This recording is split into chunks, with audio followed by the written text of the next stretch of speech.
ఢిల్లీ కాక్రోచ్ల ప్రొటెస్టులో వీడొకడు ఏం మాట్లాడుతున్నాడో మీరు వినండి, మాట్లాడుకుందాం.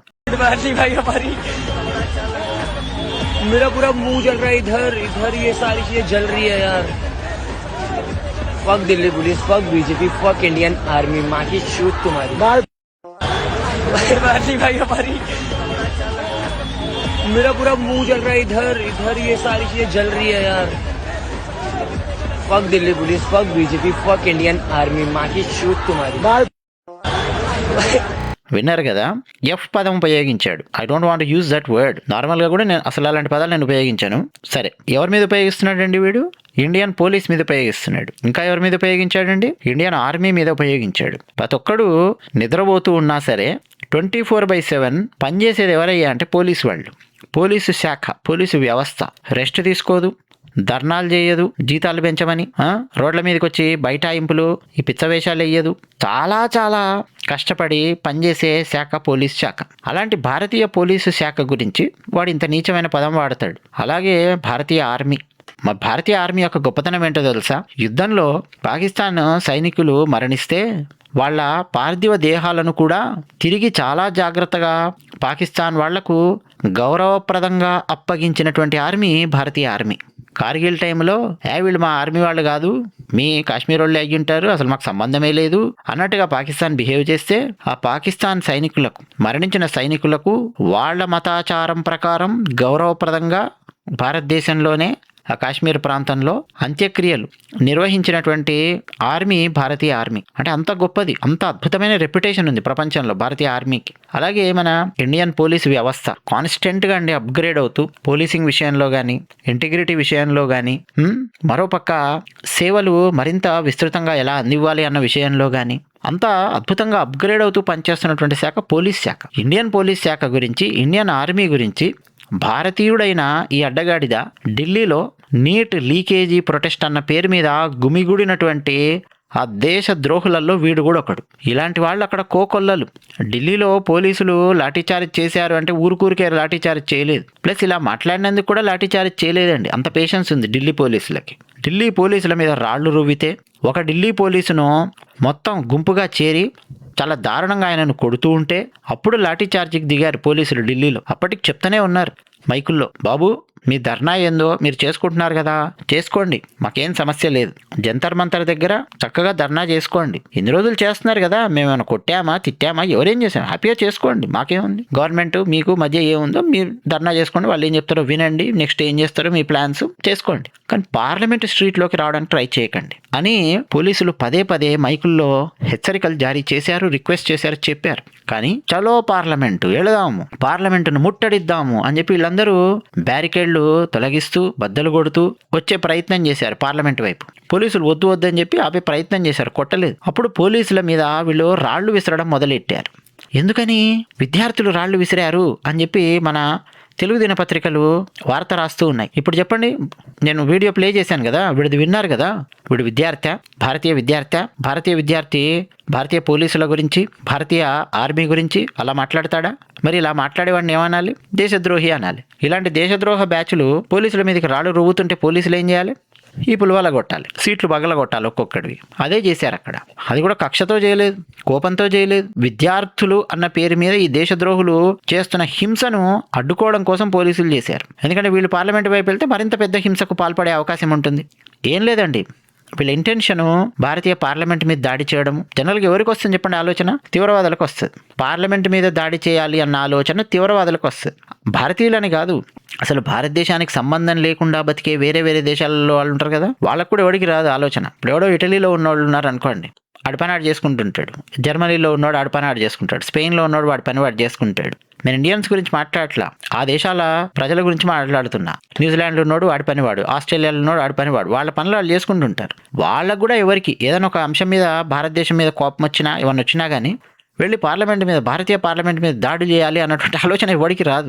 తీవ్రవాదులకు మాత్రమే వస్తుంది. తెలుసు కదా, తీవ్రవాదులు భారతీయ పార్లమెంట్ మీద దాడి చేశారు, మీ అందరికీ తెలుసు. ఇప్పుడు వీళ్ళందరూ వెళ్ళి పార్లమెంటును ముట్టడించి దాడి చేయాలి, రాళ్ళు వేయాలి, కార్లు బద్దలు కొట్టాలి, ఇంకా ఏమేమి చేయాలనుకున్నారో అన్నీ చేసి భారతదేశం యొక్క పరువు పోవాలి అంతర్జాతీయంగా. ఇది వీళ్ళందరి ప్లాన్. ఇప్పుడే విన్నారు కదండి వీడి మాటలు. భారతీయ పోలీస్ గురించి, ఆర్మీ గురించి వీడు ఎట్లా మాట్లాడుతున్నాడో ఎవడైనా మాట్లాడతాడా? అక్కడ ఆర్మీ గనక మొత్తం కాపలా కాయకపోతే బార్డర్లో అసలు ఈ ఎదవ ఈ డ్రామాలు చేయగలుగుతాడా ఇక్కడ దేశం లోపల కూర్చొని? వీడికి ఆర్మీ మీద గౌరవం లేదు, పోలీసుల మీద గౌరవం లేదు. బీజేపీని తిట్టాడు కదా ఎఫ్వర్డ్ ఉపయోగించి. బీజేపీని తిట్టినందుకు నేనేమనట్లా, ఎందుకంటే నేనేమన్నా ఎక్స్ప్లెయిన్ చేసినా కానీ మీరు పొలిటికల్గా ఆలోచిస్తారు కాబట్టి ఎక్స్ప్లెయిన్ చేయట్లేదు. బుద్ధి జ్ఞానం ఉన్నోడికి అర్థమవుతుంది. 500 సంవత్సరాల పాటు కష్టపడితే రామాలయం ఎలా వచ్చిందో మనకు తెలుసు. ఆ రామాలయ పోరాటంలో బీజేపీ ఎలా ఉందో మీకు తెలుసు. ఆర్టికల్ 370 లాంటి దిక్కుమాలిన దరిద్రాన్ని రద్దు చేసి అవతల పారేసి కాశ్మీర్ ప్రాంతాన్ని ఎంత అద్భుతంగా డెవలప్ చేస్తుందో భారతీయ జనతా పార్టీ, అది మీకు తెలుసు. ఇన్ఫ్రాస్ట్రక్చర్ ఎట్లా డెవలప్ చేస్తుందో ఇండియాలో, అది మీకు తెలుసు. అంతర్జాతీయంగా సంబంధ బాంధవ్యాలను వివిధ దేశాలతో ఎలా ఉన్నతమైన స్థాయికి బీజేపీ తీసుకెళ్ళిందో అది మీకు తెలుసు. సో నేను మీకు ఎక్స్ప్లెయిన్ చేయాల్సిన అవసరం లేదు. పోలీసులని ఆర్మీని వీడు తిడుతున్నాడంటే ఇలాంటి బ్యాచ్లు అక్కడ ఎన్ని గుమిగూడి ఉంటాయో ఒకసారి ఆలోచించండి. వీళ్ళు చేసేది నీట్ పేపర్ లీకేజీపై ధర్నానా? కాదండి, రెజీమ్ చేంజ్. నేపాల్లోనూ బంగ్లాదేశ్లోనూ చేశారు చూసారా? యువకులందరూ వెళ్ళి గొడవ చేసి పార్లమెంట్ మీద దాడి చేసి లోపలికి వెళ్ళి ఈ రాహుల్ గాంధీ ఏం చేశాడు? ఈ రాహుల్ గాంధీ ఎంత నీచుడో అర్థమైపోయింది కదా. నరేంద్ర మోదీ ఇంటిని ముట్టడించాలట. సిగ్గుందా అండి రాహుల్ గాంధీగా అన్నా? ప్రధాని ఇంటిని ముట్టడించాలి అంటే సేమ్ షేక్ హసీనా ఇంటిని ముట్టడించి ఆమె లోపలికి వెళ్ళి ఆ వస్తువులన్నీ బయట తీసి పడేసి పిచ్చి పిచ్చి చేశారు చూడండి. శ్రీలంకలో చేశారు చూడండి, నేపాల్లో చేశారు చూడండి. అలాంటి పని చేయాలని ప్లాన్ అనమాట. ఇప్పుడు ఇలాంటి దేశద్రోహ గుంపు ఉందనుకోండి, అక్కడ వాళ్ళు ఫుల్ ఎంజాయ్ చేసుకుంటూ వెళ్ళి ఎగురుకుంటూ వెళ్ళి లోపలికి వెళ్ళి చేస్తారు. పోలీసులు కనుక ఆపకపోతే పరువు పోయేది ఎవరిది? మోదీ పరువు కాదు, భారతదేశం యొక్క పరువు పోతుంది. ఫైనల్గా పరువు పోతే పోని, నేను పీఎం అవ్వాలి, ఇది రాహుల్ గాంధీ యొక్క ప్లాన్. పరువు పోతే పోని, ఈ పార్లమెంటరీ సెషన్స్ ఆగిపోవాలి, ఇది కాంగ్రెస్ అండ్ రాహుల్ గాంధీ వీళ్ళ ప్లాన్. అలాగే ఇలాంటి దేశద్రోహులు, రాహుల్ గాంధీని దేశద్రోహి అనట్లా నేను, వీళ్ళని అంటున్నా. ఎవడైతే మాట్లాడాడో ఇలాంటి బ్యాచ్లు నీట్ పేపర్ లీకేజ్ అన్న పేరు మీద అక్కడ గుమిగూడారే దేశద్రోహులు. వాళ్ళ ప్లాన్ ఏంది? ఫండ్స్ వస్తున్నాయి వాళ్ళకి, విదేశీ ఫండ్స్, రెజిమ్ చేంజ్ చేయడం కోసము. ఆ ఫండ్స్ తీసుకోవాలి, ఎంజాయ్ చేయాలి. మరోపక్క స్టూడెంట్స్ను రెచ్చగొట్టి ఉసిగొలిపి రాజకీయం చేసి వీళ్ళు పెద్ద రాజకీయ నాయకులు అయిపోవాలి అనేది ప్లాన్, అరవింద్ కేజ్రీవాల్ లాగా. సో ఇంత కాంప్లెక్స్గా తయారు చేసి ఏదో వేషాలు వేస్తున్నారు. ఒరే, నీట్ పేపర్ ఎవడు లీక్ చేశాడో వాళ్ళందరినీ పట్టుకున్నారు కదరా బాబు. 3 రాష్ట్రాలకు 4 రాష్ట్రాలకు చెందిన వాళ్ళని 13 మందిని అరెస్ట్ చేసి లోపల పారేశారు. రీ ఎగ్జామ్ పెడుతున్నామని చెప్పారు, రీ ఎగ్జామ్ పెట్టారు. టెలిగ్రామ్ యాప్ని ఎట్లా ఆపారో అది కూడా మనం మాట్లాడుకున్నాం. సిబిఐ ఎంక్వైరీ వేశారు, ఇంకా ఎవరున్నారో కనుక్కోవడానికి, అది కూడా నడుస్తుంది. అంటే ఇమ్మీడియట్గా ప్రభుత్వం రెస్పాండ్ అయ్యింది. వీళ్ళు ధర్మేంద్ర ప్రధాన్ రాజీనామా చెయ్యాలి అన్న ఒక పాయింట్ కావాలని చెప్పి పట్టుకొని వేరే దుష్ట దుర్మార్గాలకు ప్లాన్ చేస్తూ ఉన్నారు. అసలు సమస్య ఏంటంటే వీళ్ళు ఇలా చేయడం కాదండి, వీళ్లకు మద్దతిస్తూ మన తెలుగు దినపత్రికలు, తెలుగు న్యూస్ ఛానల్స్ వ్యాసాలు రాయడము, వీడియోలు చేయడము, ఈ సీజేపీ పార్టీకి పాజిటివ్గా వార్తలు రాయడము, వాళ్ళు ఏదో విద్యార్థులు చాలా కష్టపడి ధర్నా చేస్తుంటే పోలీసులు ఏదో వచ్చి విద్యార్థుల మీద లాఠీచార్జ్ చేశారని చెప్పి వ్యాసాలు రాయడము. అలాగే మన దగ్గర కూడా తెలంగాణలో కాంగ్రెస్ పార్టీకి చెందిన కొంతమంది నాయకులు వివిధ జిల్లాలలో చూస్తున్నాం మనం, బయటికి వచ్చి బైఠాయించి ఏంటంటో చేస్తున్నారు. కరీంనగర్కి సంబంధించిన న్యూస్ నేను చూశాను, ఫుల్ రచ్చరచ్చ చేస్తున్నారు. మా రాహుల్ గాంధీని అరెస్ట్ చేశారు దానికి నిరసనగా అని చెప్పి. అంటే ఈ సందుట్లో సడేమియాలాగా వీళ్ళు పెద్ద నాయకులు అయిపోవాలని చెప్పి ప్లాన్ అనమాట. ఈ లోకల్ నాయకులు, లోకల్ లీడర్లు ఉంటారే వీళ్ళందరూ మా పేరు పేపర్లలో వస్తుంది, మేము కూడా పెద్ద నాయకులు అయిపోవాలని. రాహుల్ గాంధీని అరెస్ట్ చేసి ఏం చేశారండి? పోలీస్ స్టేషన్లో తీసుకెళ్లి కూర్చోబెట్టి చితక్కొట్టారా? తీసుకెళ్లి తిహార్ జైల్లో పడేసారా? తీసుకెళ్లి కోర్టులో సబ్మిట్ చేస్తే 14 రోజులు రిమాండ్కి పంపించింది. ఆ కోర్టు ఏం చేసింది చెప్పండి? ఇట్లాంటి ధర్నాలు జరిగినప్పుడు పెద్ద నాయకులు రావడము, కమ్యూనిస్టులు ముందుంటారు ఇలాంటి దాంట్లో మైలేజ్ కోసం. వాళ్ళను కాసేపు టెంపరీగా అరెస్ట్ చేయడము, పోలీస్ స్టేషన్కు తరలించడము, ఛాయ్ ఇవ్వడము, అవసరమైతే లేట్ అయితే కాస్త బిర్యానీయో ఫుడ్డో పెట్టడము, తినడము, మళ్ళీ సాయంత్రం ఛాయ్ తాగడము, సంతకం పెట్టేసి బయటపడ్డం. ఈ నాయకులు కేల్కతం. పేపర్లలోనేమో పలానా నాయకుడు అరెస్ట్ అయ్యాడని పెద్దగా ఫోటోలు వేసి మైలేజ్ అనమాట వీళ్ళకి.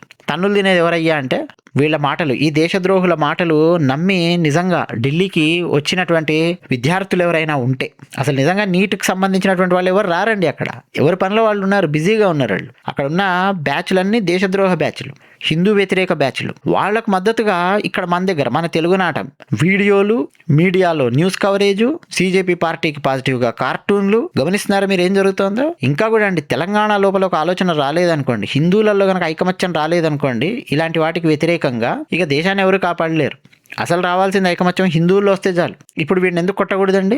పోలీసుల గురించి ఇట్లా మాట్లాడాడు, అసలు ఆర్మీ గురించి వాడు అలా మాట్లాడినందుకు వాడి మీద చాలా సీరియస్ సెక్షన్స్ కింద కేసు పెట్టి లోపల పారేయాలి. ఈ పాటికి చూద్దాం ఏం జరుగుతుందో. I'm waiting. వీడికి సంబంధించి మళ్ళీ న్యూస్ వస్తుంది అని చెప్పి డెఫినెట్గా వీడిని లోపల పారేయాలి తీసుకెళ్ళి. మళ్ళీ వీడిని లోపల పారేస్తే ఒక పేద విద్యార్థిని అరెస్ట్ చేశారు అంటారు. ఒకవేళ వీడు దళితుడు కనుక అయ్యాడు అనుకోండి, వెంటనే పేద దళిత విద్యార్థిని అరెస్ట్ చేసి తీసుకెళ్లారు, అతని ఆక్రోశంలో అతను అలా మాట్లాడాడు, అందులో తప్పే ఉంది అని సమర్థించే దిక్కుమాలిన జర్నలిస్టులు కూడా ఉన్నారండి. అందరిని అనట్లా, ఇగో ఇలాంటి ఎదవల్ని సమర్థించే జర్నలిస్టులు అని అంటున్నాను. అలాంటి దిక్కుమాలిన జర్నలిస్టులు కూడా ఉన్నారు.